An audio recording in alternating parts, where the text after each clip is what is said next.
Bismillahirrahmanirrahim. Assalamualaikum warahmatullahi wabarakatuh. Teman-teman, kita jumpa lagi ya. Kali ini kita akan sharing tentang kesalahan dalam melakukan knock atau mencabut arrow dari Viper ya. Kita pernah lihat teman-teman, orang mencabut arrow itu dari Viper seperti ini cara pegangnya. Nah, cara pegangnya kayak ini.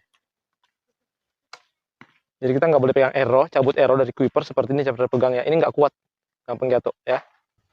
Karena ini adalah senjata kita, ini harus pegangnya kuat ya. Kemudian juga mainnya bagus, tapi cara cabut arrow-nya kayak gitu. Kemudian juga pas knock dia kayak gini. Apa ya? Oh, kayak gini. Saya pernah lihat kayak gini nih. Nih. Seperti ini masukannya. Baru ya kayak gini. Nah, ada juga yang kayak gini. Tapi mainnya bagus. Kenapa harus kita bahas itu? Berikut saya akan lampirkan beberapa video, nanti sama-sama kita review di situ.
Oke, teman-teman, dari video tersebut kita bisa lihat tentunya masing-masing bisa mengambil kesimpulan ya dari beberapa video tadi itu, bahwasanya yang pertama, tapi kita kesampingkan dulu yang lainnya, yang kita bahas dulu di situ utamanya bahwa di situ ada posisi kita memanah horsebow ini dalam kondisi apapun harus bisa ya, jongkok, berdiri, di atas kuda, kecepatan. Nah, salah satu kita ambil contoh, kalau di atas kuda, kalau kita pegang arrow-nya seperti ini, cabut dari quiver, ini potensi jatuhnya sangat tinggi, lepas dari tangan.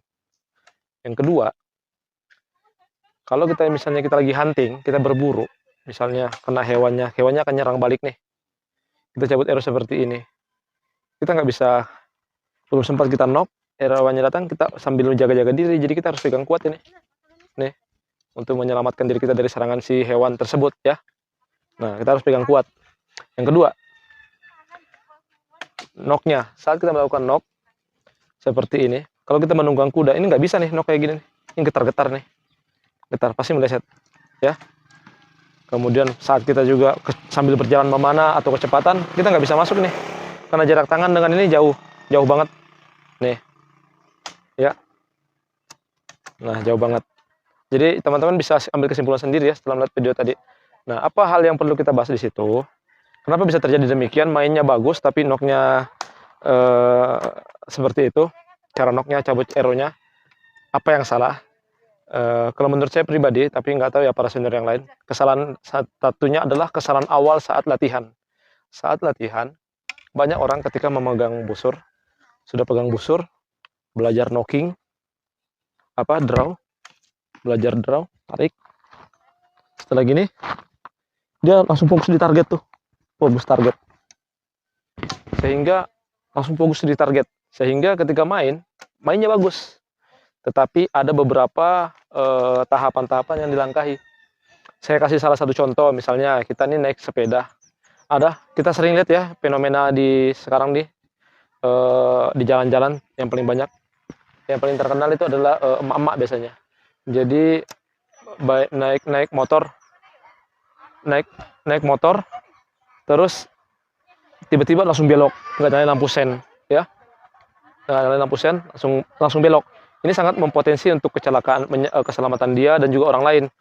Kenapa demikian? Karena si ibu ini ketika belajar naik motor, begitu bisa ngegas, langsung hancap gas, maunya cepat, maunya laju. Padahal belum tahu bahwa kalau kita mau belok tuh harus nyalakan lampu sen, mana jalan yang lebih prioritas kalau di persimpangan, ya kan?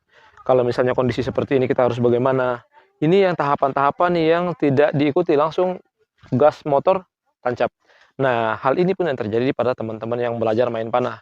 Jadi saran saya sebaiknya belajar pada orang yang sudah paham. Nanti akan dikasih arahan-arahan. Nah, ada step by step. Ke tempat kami di sini tuh, yang tempat kami latihan di sini, alhamdulillah ada step-stepnya ya. Pertama tuh ngesut aja dulu. Mereka nggak fokus ke bidikan. Bahkan dulu para akhwat itu di sini, mereka ada yang minta posisi, kayaknya seru deh katanya kalau mau jongkok, seru deh kayaknya kalau mau belakang sambil berjalan dinamik lah gitu ya. Padahal baru pegang busur nih. Tapi untuk menyenangkan hati mereka, saya ikutin waktu itu. Saya ikutin. Yang penting tujuannya mereka memperbanyak ngesut dulu. Nah, setelah mereka dengan sendirinya paham, oh ternyata belum saatnya. Nah, barulah pelan-pelan kita setelah sut, baru masuk ke tahapan berikutnya, tahapan berikutnya. Baru masuk di bidikan. Setelah mereka bidikan, kataranya sudah bagus, cara pegang busurnya sudah bagus, cara menyambut arrow dari quiver sudah bagus, cara knocknya sudah bagus. Nah, baru masuk di bidikan, sehingga bidikan titik puncaknya. Jadi sudah yang lainnya dapat, bidikan pun dapat. Sehingga kita nanti mau belajar kecepatan itu enak karena sudah bisa cepat untuk memahami blind knocking ya kalau kecepatan, atau das kuda bisa tuh karena sudah tahu caranya. Jadi menurut pandangan saya di situ kesalahannya teman-teman.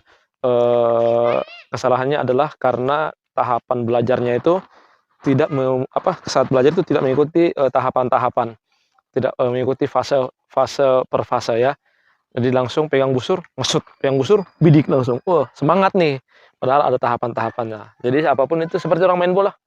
Mau ngegolin bola dulu di gawang, tapi dia belum tahu tahapan-tahapan.